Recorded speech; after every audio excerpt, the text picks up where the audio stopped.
ಮಾನ್ಯ ಅಧ್ಯಕ್ಷರೇ, ಅಧಿಕಾರಿಗಳು ಉತ್ತರ ಕೊಟ್ಟಿದ್ದಾರೆ. ಇದರಲ್ಲಿ ವಿಧಾನ ಪರಿಷತ್ ಅಂತ ಇದೆ ನೋಡಿ.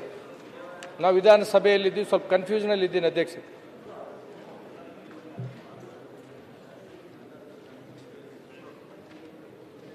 ಹೇಳಿ.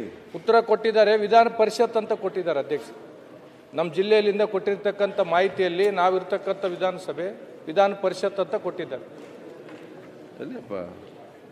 ನನಗೆ ಜಿಲ್ಲೆಯಿಂದ ವರದಿ ಬಂದಿರ್ತಕ್ಕಂಥ ಏನಾಗಬೇಕು ಎಲ್ಲಿ ಸರ್, ಇದನ್ನು ಕ್ಲಾರಿಫೈ ಹೇಳ್ತಾ ಇದ್ದೀನಿ. ವಿಧಾನಸಭೆಯಲ್ಲಿ ವಿಧಾನ ಪರಿಷತ್ ಅಂತ ಬಂದಿದೆ. ವಿಧಾನಸಭೆ ಅಂತಿದೆಯಲ್ಲ? ಇಲ್ಲ ಸರ್, ನನಗೆ ಬಂದಿದೆ ನೋಡಿ ಸರ್, ನಿಮ್ಮ ಇಲಾಖೆಯಲ್ಲಿಂದ ಕೊಟ್ಟಿರ್ತಕ್ಕಂಥದ್ದು. ಇದರಲ್ಲಿ ವಿಧಾನಸಭೆ ಅಂತಿದೆಯಲ್ಲ, ವಿಧಾನ ಪರಿಷತ್ ಅಂತ ಬಂದಿದೆ ನೋಡಿ ಸರ್. ಈ ಕಾಪಿ ಇದೆ. ನಿಮ್ಮ ಕಾಪಿ ಅಲ್ಲಿ ಕೊಡಿ, ಅವ್ರ ಕಾಪಿ ನೀವು ತಗೊಳ್ಳಿ. ಬೇರೆ ಕಾಡಿ ಅವನಿಗೆ ಕಾಪಿ ಕೊಡಿಯಪ್ಪ. ಆ ಕಾಪಿ ಅವ್ರಿಗೆ ಕೊಡಿ, ಅವ್ನ ಕಾಪಿಲಿ ತಂದು. ಕ್ವಶನ್ ಇದರಲ್ಲಿ ಬರ್ದಿದ್ದೀನಿ ಅಧ್ಯಕ್ಷರು, ಸ್ವಲ್ಪ ಪ್ರಶ್ನೆಗಳು ಬರ್ದಿದ್ದೀನಿ, ಕಳಿಸ್ತೀನಿ. ಆಯ್ತು. ಹ್ಯೂಮನ್ ಹೇರರ್ ಕೆಲವೊಮ್ಮೆ ಆಗ್ತದೆ.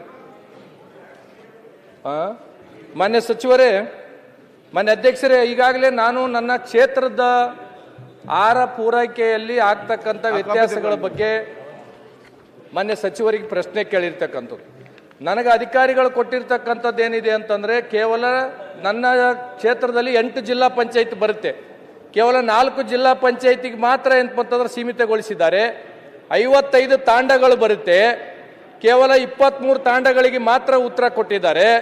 ಇದರಲ್ಲಿ ನಾವು ಕೇಳಿರ್ತಕ್ಕಂಥದ್ದು, ಸ್ವತಂತ್ರ ಬಂದು 80 ವರ್ಷ ಆಯಿತು, ಕೇಂದ್ರ ಸರ್ಕಾರನೂ ಫ್ರೀ ಅಕ್ಕಿ ಕೊಡ್ತಾ ಇದೆ, ರಾಜ್ಯ ಸರ್ಕಾರನೂ ಫ್ರೀ ಅಕ್ಕಿ ಕೊಡ್ತಾ ಇದೆ. ಇವತ್ತಿಗೆ ಏನಂತಂದ್ರೆ ನಮ್ಮ ತಾಂಡಗಳಿಗಾಗಲಿ ಗ್ರಾಮೀಣ ಪ್ರದೇಶಕ್ಕಾಗಲಿ ಮಳೆಗಾಲದಲ್ಲಿ ಬೇಸಿಗೆಗಾಲದಲ್ಲಿ ನೀವು ಕೊಡ್ತಕ್ಕಂಥ ಫ್ರೀ ಅಕ್ಕಿಗೆ 50 ರೂಪಾಯಿ 100 ರೂಪಾಯಿ ಆಟೋ ಏನಂತಂದ್ರೆ ಗಾಡಿ ಖರ್ಚು ಮಾಡ್ಕೊಂಡು ಏನಂತಂದ್ರೆ ಗ್ರಾಮಗಳಿಗೆ ಹೋಗ್ಬೇಕು. ನಾವು ಅಲ್ಲಿ ಹೋದಾಗ ಏನಂತಂದ್ರೆ ಅವರು ತಂಬು ತಗೋ ಸಲಗ ಡೀಲರ್ದವರು ಒಂದು ಸಲ ಕರ್ಕೊಂಡು ಹೋಗ್ತಾರ, ಮತ್ತೊಂದು ಸಲ ಹೋದ್ರೆ ಅವ್ರು ಏನಂತಂದ್ರೆ ಇರೋಂಗಿಲ್ಲ. ನೀವು ಕೊಡ್ತಕ್ಕಂಥ ಫ್ರೀ ಅಕ್ಕಿಯಲ್ಲಿ ಏನಂತಂದ್ರೆ ಎಷ್ಟು ಸಲ ನಾವು ಡೀಲರ್ ಹತ್ರ ಹೋಗ್ಬೇಕು? ಇವತ್ತಿಗೂ ನನ್ನ ಕ್ಷೇತ್ರದಲ್ಲಿ ನನ್ನ ಜಿಲ್ಲೆಯಲ್ಲಿ ಯಾವ ಗ್ರಾಮೀಣ ಪ್ರದೇಶದಲ್ಲಿ ಸಹ ಫುಡ್ ಗ್ರೇನ್ ಏನಂತಂದ್ರೆ ಗ್ರಾಮೀಣ ಪ್ರದೇಶಕ್ಕೆ ಹೋಗಿ ಕೊಡಂಗಿಲ್ಲ. ಯಾವ ತಾಂಡಗಳಿಗೂ ಸಹ ಏನಂತಂದ್ರೆ ಫುಡ್ ಗ್ರೇನ್ ಹೋಗಿ ಏನಂತಂದ್ರೆ ಕೊಡಂಗಿಲ್ಲ. ನೀವು ಸರ್ಕಾರದ ಆದೇಶ ಇದೆ 100 ಕಾರ್ಡ್ಗಳಿಗೆ ಏನಂತಂದ್ರೆ ತಾಂಡ ಅಟ್ಟಿ ಗೊಲ್ಲರಟ್ಟಿಗೆ ಮಾಡಬೇಕು ಅಂತ ತಿಳ್ಕೊಂಡು, ಬಹುತೇಕವಾಗಿ ನಮ್ಮ ಜಿಲ್ಲೆಯಾಗ ಯಾವ ತಾಂಡಗಳಿಗೂ ಏನಂತಂದ್ರೆ ಫುಡ್ ಗ್ರೇನ್ ಅನ್ನ ಕೊಡಂಗಿಲ್ಲ. ಇವತ್ತು ನಾನು 1.5 ತಿಂಗಳಿನಿಂದ ನಮ್ಮ ಜಿಲ್ಲಾ ಮಟ್ಟದ ಅಧಿಕಾರಿಗಳಿಗೆ ಜನ ಬಂದು ಏನಂತಂದ್ರೆ ನಮ್ಮನ್ನು ಕೇಳ್ತಾ ಇದ್ದಾರೆ, ನಮ್ಮೂರಿಗೆ ಫುಡ್ ಗ್ರೇನ್ ಬರಂಗಿಲ್ಲ, ನಾವು 4-5 ಕಿಲೋಮೀಟರ್ ಏನಂತಂದ್ರೆ ನಾವು ಹೋದ್ರೆ ಡೀಲರ್ ಏನಂತಂದ್ರೆ ಊರಾಗಿರಂಗಿಲ್ಲ, ನಾವು ಹೋದಾಗ ಏನಂತಾರೆ ತಂಬು ಕೊಡಕ್ಕೆ ಒಂದು ಸಲ ಹೋಗ್ಬೇಕು, ಮತ್ತೆ ಏನಂದ್ರೆ ಫುಡ್ ಗ್ರೇನ್ ತರಕ್ಕೆ ಏನಂತಾರೆ ಒಂದು ಸಲ ಹೋಗ್ಬೇಕು. ನೀವು ಕೊಡ್ತಕ್ಕಂಥ ಫ್ರೀ ಭಾಗ್ಯಗಳು ಏನಂದ್ರೆ ಅವರೇ ಬಂದು ತಗೊಂಗಿತ್ತವ್ರು, ಇದಕ್ಕೇನು ಅರ್ಥ ಬರುತ್ತೆ ಅಧ್ಯಕ್ಷರೇ? ಒಂದು ನಿಮಿಷ ಸರ್. ಆಮೇಲೆ ನೀವು ಹೇಳಿರ್ತಕ್ಕಂಥದ್ದು ಇದೆ, ಹೊಸ ರೇಷನ್ಗಳನ್ನ ಕೊಡ್ಬೇಕಂತ ತಿಳ್ಕೊಂಡು ಹೇಳಿರಿ. ಇವತ್ತಿಗೂ ನಮ್ಮ ಜಿಲ್ಲೆಯಲ್ಲಿ ಹೊಸ ರೇಷನ್ಗಳು ಕೊಟ್ಟಿಲ್ಲ. ಮಾನ್ಯ ಸಚಿವರು ಏನಂತಾರೆ ಉತ್ತರ ಕೊಡಬೇಕು. ಮಾನ್ಯ ಸದಸ್ಯರು 9-10 ಕಿಲೋಮೀಟರ್ ದೂರ ಅನ್ನೋ ವಿಷಯವನ್ನು ಪ್ರಸ್ತಾಪ ಮಾಡಿದ್ದಾರೆ.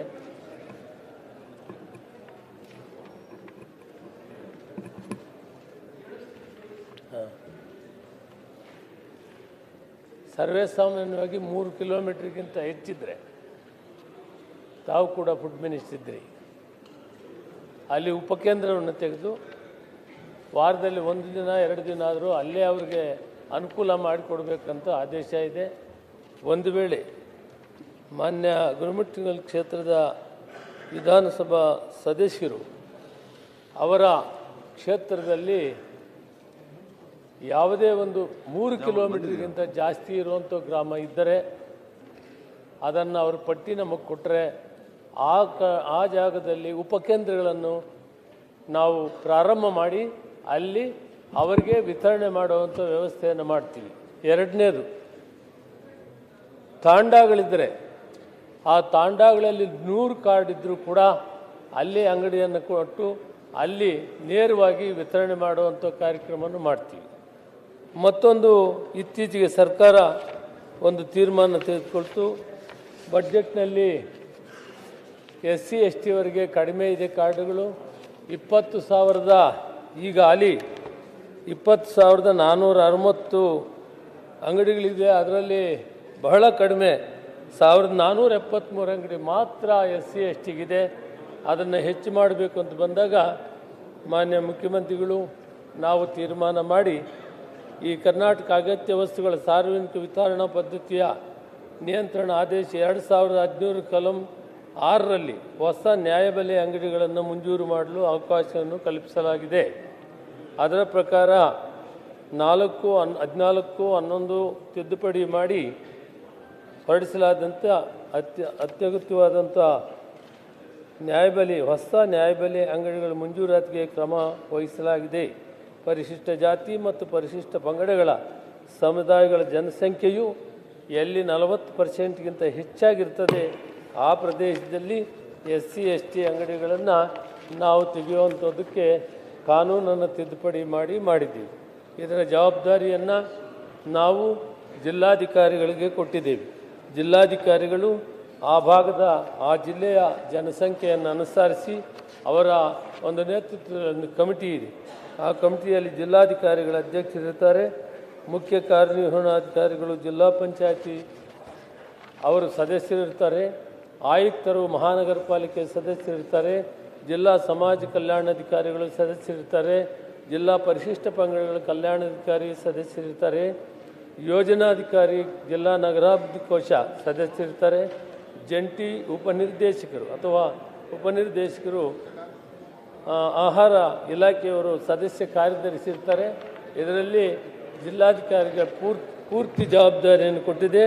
ಸುಮಾರು 3517 ಹೊಸ ಅಂಗಡಿಗಳನ್ನು SC STಗೆ ಕೊಡುವಂಥದ್ದು ಒಂದು ತೀರ್ಮಾನ ತೆಗೆದುಕೊಂಡಿದ್ದೇವೆ. ಆದ್ದರಿಂದ ಈ ಒಂದು ಅಂಗಡಿಗಳಲ್ಲಿ ಕೂಡ ಡಿಸೆಂಟ್ರಲೈಸನ್ ಮಾಡಿ ಸುಲಭವಾಗಿ ಜನಕ್ಕೆ ಸಿಕ್ಕುವಂಥದ್ದು ಮಾಡಿ, ಅದಕ್ಕಿಂತ ಹೆಚ್ಚು ಅಂಗಡಿಗಳಿದ್ದರೆ ಜನರಲ್ ಲೋನ್ ಕೊಡಬೇಕು ಅನ್ನೋ ಒಂದು ನಿರ್ಣಯವನ್ನು, ಮಹತ್ತರವಾದ ತೀರ್ಮಾನವನ್ನು ತೆಗೆದುಕೊಂಡು ಇವತ್ತಿನ ಹೊಸ ಮೀಸಲಾತಿಯನ್ನು ಅನುಸರಿಸಿ ಈ ಅಂಗಡಿಗಳನ್ನು ವಿತರಣೆ ಮಾಡುವಂಥದ್ದು ಸರ್ಕಾರ ತೀರ್ಮಾನ ತೆಗೆದುಕೊಂಡಿದೆ. ಇನ್ನು ಅವರು ವಯಸ್ಸಾದವರಿಗೆ ಯಾವ ರೀತಿ ಮಾಡ್ತೀರಿ ಅಂತ ಕೇಳಿದ್ದಾರೆ. ಸುವಿಧಾ ಅನ್ನೋಂಥ ಕಾರ್ಯಕ್ರಮದಲ್ಲಿ 75 ವರ್ಷಕ್ಕೆ ಮೇಲ್ಪಟ್ಟಂಥ ಕುಟುಂಬಗಳಿಗೆ ನೇರವಾಗಿ ನಾವೇ ಸಪ್ಲೈ ಮಾಡುವಂಥ ಕಾರ್ಯಕ್ರಮವನ್ನು ಕೂಡ ಹಾಕ್ಕೊಂಡಿದ್ದೀವಿ. ಮಾನ್ಯ ಅಧ್ಯಕ್ಷರು ಈಗಾಗಲೇ ಮಂತ್ರಿಗಳು ಹೇಳಿದ್ರು 3 ಕಿಲೋಮೀಟರ್ಕಿಂತ ಜಾಸ್ತಿ ಇರ್ತಕ್ಕಂಥದ್ದು ಪಟ್ಟಿ ಅಂತ ಕೊಟ್ಟರೆ ಸರ್, ತಾವು 2.5 ವರ್ಷ ಆಯಿತು. ಒಂದು ಸಲ ಯಾದಗಿರಿ ಜಿಲ್ಲೆಗೆ ಬಂದುಬಿಟ್ರೆ ಸರ್, ಒಂದು 3-4 ದಿನ ಕರ್ಕೊಂಡು ಹೋಗ್ಬಿಡ್ತೀನಿ ಎಲ್ಲ ತಾಂಡಗಳಿಗೆ. ಸರ್, ಯಾವುದೇ ಇಡೀ ಯಾದಗಿರಿ ಜಿಲ್ಲೆಯಲ್ಲೆಲ್ಲ ನಮ್ಮ ಭಾಗದಾಗ ಯಾವುದೇ ಊರುಗಳಿಗೆ ಅಂತಂದ್ರೆ ನಮ್ಮ ಫುಡ್ ಗ್ರೇನ್ ಏನಪ್ಪಂತಂದ್ರೆ ಡೀಲರ್ದವ್ರು ಅಲ್ಲಿ ಹೋಗಂಗಿಲ್ಲ. ಗ್ರಾಮೀಣ ಪ್ರದೇಶದಾಗ ಇರ್ತಕ್ಕಂಥ ತಾಂಡದವ್ರು ಏನಪ್ಪಂದ್ರೆ ಶಾಸಕರಿಗೆ, ಜನಪ್ರತಿನಿಧಿಗಳಿಗೆ ಬಂದು ನಮಗೆ ಹೇಳಿದ್ರೆ, ನಾನೇ 1.5 ತಿಂಗಳಾಯ್ತು ನಿಮ್ಮ ಜಿಲ್ಲಾ ಮಟ್ಟದ ಅಧಿಕಾರಿಗಳಿಗೆ ಅಂತಂದ್ರೆ ಫುಡ್ ಗ್ರೇನ್ ಬಂದು ನಮ್ಮ ಆಫೀಸ್ ಮುಂದೆ ಕುಂದಿರ್ತಾರ, ಕೇಳಿದ್ರೆ ಅಂತಂದ್ರೆ ಕತಿ ಹೇಳ್ತಾರ. ಫುಡ್ ಗ್ರೇನ್ ಆಫೀಸರ್ ಏನಾಗ್ಬೇಕು ಈಗ? ಅದನ್ನೇ ಹೇಳ್ತಾ ಇದ್ದೀನಿ ಅಧ್ಯಕ್ಷರೇ. ಈಗ 3 ಕಿಲೋಮೀಟರ್ ಮೇಲೆ ಇರ್ತಕ್ಕಂಥವ್ರಿಗೆ ಅಂತಂದ್ರೆ ಪಟ್ಟಿ ಕೊಡ್ರಿ ಅಂತಾರ. ನನಗೆ ಪಟ್ಟಿ ಕೊಟ್ಟದ 55 ತಾಂಡ, ನನ್ನ ಕ್ಷೇತ್ರದಾಗ 55 ತಾಂಡಕ್ಕೆ ಒಂದೇ ಒಂದು ತಾಂಡಕ್ಕೆ ಹೋಗಿ ಫುಡ್ ಗ್ರೇನ್ ಹಾಕಂಗಿಲ್ಲ. ಸಚಿವರೇ, ಈಗ ಸದಸ್ಯ ಏನ್ ಹೇಳ್ತಾ ಇದ್ದೀವಿ, ನಮ್ಮ ಕಾನೂನು ಪ್ರಕಾರ 3 ಕಿಲೋಮೀಟರ್ ವ್ಯಾಪ್ತಿಯಲ್ಲಿ ಒಂದು ಶಾಪ್ ಇರಬೇಕು. ಅದಕ್ಕೆ ದೂರ ಇಲ್ಲಿ ಅದಿದ್ರೆ ಈ ನಾವು ತಾಣದ ಅಲ್ಲಿ ಹೋಗಿ ಉಪಕೇಂದ್ರ ಯಾರಿಗೆ ನಾವು ಏಜೆನ್ಸಿ ಕೊಟ್ಟಿರ್ತಾರೆ ಅವರ ಉಪಕೇಂದ್ರದಲ್ಲಿ ಪ್ರಾರಂಭ ಮಾಡುವ ಕಾನೂನು ಇದೆ. ಅದು ಅಲ್ಲಿ ಪಾಲನೆ ಆಗ್ತಿರ್ಲಿಲ್ಲ. ಅವರ ಮೇಲೆ ಏನು ಆಕ್ಷನ್ ತಗೊಳ್ತೀರಿ ನೀವು ಪಾಲನೆ ಮಾಡಿದವರ ಮೇಲೆ? ಮಾನ್ಯ ಸಭಾಧ್ಯಕ್ಷರೇ, ಈಗ ಒಂದು ಅಂಗಡಿಯನ್ನು ಕೊಡ್ಲಿಲ್ಲ, ಅಲ್ಲಿ ಹೋಗಿ ನನಗೆ ಆಗುದಿಲ್ಲ ಹೇಳ್ತಾನೆ, ಆವಾಗ ಅವನ ಮೇಲೆ ಆಕ್ಷನ್. ಈ ವಿಷಯದಲ್ಲಿ ಗಂಭೀರವಾಗಿ ತೆಗೆದುಕೊಂಡು ಆದಷ್ಟು ಬೇಗ ಅದಕ್ಕೆ ಪರಿಹಾರ ಕಂಡಿದ್ದೀವಿ ಅಷ್ಟೇ. ಮಾನ್ಯ ಸಚಿವರಲ್ಲಿ ಒಂದೇ ಮನವಿ ಮಾಡ್ತಕ್ಕಂಥದ್ದು, ನಮಗೆ ಭಾಳ ಏನಪ್ಪಂತಂದ್ರೆ ಜನಪ್ರತಿನಿಧಿಗಳಿಗೆ ಜನ ಬಂದು ಏನಪ್ಪಂದ್ರೆ ಬೇಡಿಕೆ ಇಡ್ತಿದ್ದಾರೆ. 80 ವರ್ಷ ಆದ್ರೂ ನಾವು ಇನ್ನೂ ಚೀಲ ಹೊತ್ಕೊಂಡು ಏನಪ್ಪಾರ ಆಟೋಕ ಟಮ್ಗೆ ಹೋಗಿ ಏನಪ್ಪಾರ ತರ್ತಕ್ಕಂಥ ಪರಿಸ್ಥಿತಿ ಬಂದಿದೆ. ನೀವು ಫ್ರೀ ಕೊಟ್ಟರು ಕೊಡ್ಲಾರ್ದಂಗೆ ಆಗುತ್ತೆ ಅಂತ ತಿಳ್ಕೊಂಡು ಹೇಳ್ತಾ ಇದ್ದಾರೆ. ಇದನ್ನ ಬಹಳ ಗಂಭೀರವಾಗಿ ತಗೋಬೇಕು. ನಮ್ಮ ಜಿಲ್ಲೆಯಲ್ಲಿ ವಿಶೇಷವಾಗಿ ಗುರುಮಿಟ್ಕಲ್ ಕ್ಷೇತ್ರದಲ್ಲಿ ಇವತ್ತೇ ತಾವು ಅಧಿಕಾರಿಗಳನ್ನ ಕರೆದು ಎಲ್ಲೆಲ್ಲಿ ಏನಪ್ಪಂದ್ರೆ ಈ ಸಮಸ್ಯೆ ಇದೆ ಇದನ್ನ ನಿವಾರಣೆ ಮಾಡಬೇಕಂತ ತಿಳ್ಕೊಂಡು ತಮ್ಮಲ್ಲಿ ಮನವಿ ಮಾಡ್ತಾ, ಮಾನ್ಯ ಅಧ್ಯಕ್ಷರಲ್ಲಿ ಒಂದು ಮನವಿ ಮಾಡ್ತೀನಿ. ಇಲ್ಲಿ ನನ್ನ ಕ್ಷೇತ್ರಕ್ಕೆ ಸಂಬಂಧಪಟ್ಟದ್ದು ತಪ್ಪು ಮಾಹಿತಿಗಳನ್ನು ಅಧಿಕಾರಿಗಳು ಕೊಟ್ಟಿದ್ದಾರೆ ಮತ್ತು ವಿಧಾನ ಪರಿಷತ್ ಅಂತ ಕೊಟ್ಟಿದ್ದಾರೆ. ದಯಮಾಡಿ ಇಂಥ ಅಧಿಕಾರಿಗಳ ಮೇಲೆ ಕ್ರಮ ಜರುಗಿಸಬೇಕಂತ ಮನವಿ ಮಾಡ್ತೀನಿ. ಆಗ ಎಲ್ಲ ಖಾಲಿ ಇರ್ತದೆ ಕಚೇರಿ ಎಲ್ಲ. ಈಗ ಹೀಗೆ ಕ್ರಮ ತಗೊಂಡು ಹೋದ್ರೆ ಕಚೇರಿ ಖಾಲಿ ಅಂತ. ಮತ್ತೆ ಅಂದ್ರೆ ಇವ್ರು ಹಿಂಗೆ ಕೊಟ್ಕೊಂತ ಹೋಗೋದ? ಒಂದು ಸಣ್ಣ ಮುಟ್ಟ ಇಂಥ ಜೀವನದಲ್ಲಿ ಸಣ್ಣ ಪುಟ್ಟ ಅಲ್ಲ ಅಧ್ಯಕ್ಷರೇ, ಜನ ನನ್ನ ವಿಧಾನಸಭೆಗೆ ಆಯ್ಕೆ ಮಾಡಿ ಕಳಿಸಿದ್ದಾರೆ. ಇದು ವಿಧಾನ ಪರಿಷತ್ ಅಂತಂದ್ಮೇಲೆ ನನಗೆ ಕನ್ಫ್ಯೂಸ್ ಆಯ್ತು. ನಾನೇನ್ ಮೇಲ್ ಮನೆಗೆ ಬಂದಿನಿ ಕೆಳ ಮನೆಗೆ ಬಂದಿನಿ ಅಂತ. ಅಲ್ಲ, ನಿಮಗೆ ಸಣ್ಣ ಸರ್, ಇದು ನನಗೆ ಏನ್ಪತ್ತಾರ ಅನ್ಸಿತ್ತು. ಮೊದಲನೇ ಬಾರಿ ಶಾಸಕಲ್ಲ, ನನ್ಗೆ ಅನ್ಸಿತ್ತು. ನಿಮ್ಗೆ ಹೇಳ್ಬೇಕಲ್ಲ ಸರ್. ಮಾನ್ಯ ಸಚಿವರೇ, ದಯಮಾಡಿ ನಮ್ಮ ಮನವಿಯನ್ನ ಆದಷ್ಟು ಬೇಗ ಅಂತಂದ್ರೆ ಪುರಸ್ಕರಿಸಿ ಇದ್ರ ಬಗ್ಗೆ ಕ್ರಮ ಜರುಗಿಸಬೇಕಂತ ತಮ್ಮಲ್ಲಿ ಮನವಿ ಮಾಡ್ತೀನಿ.